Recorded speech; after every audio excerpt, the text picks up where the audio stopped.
Pagbalangkas sa isang kaumayan. Isang matagal na panahon, patuloy sa pagtugon. Isang nakabibinging katahimikan, umaaliw sa aking kaisipan.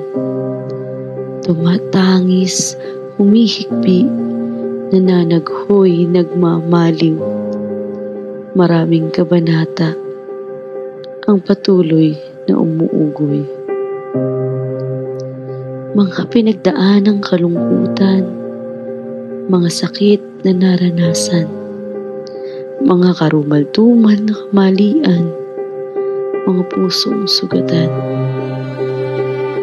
Unti-unting nasasanay hanggang pamamanhid ay makamtan, na daradarang nalulugmok hanggang sa hindi na mapakawalan.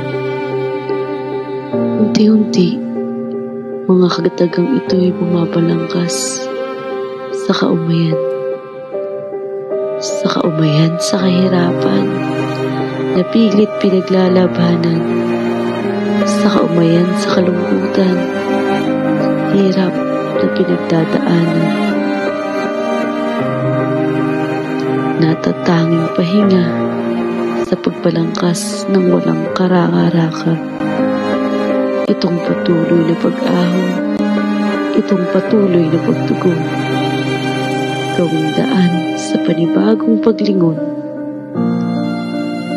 Kaumayan sa paghihirap, isang hakbang ang sagot dapat. Isang simula ay isang wakas sa pagbalangkas ng isang kaumayan na natatakda.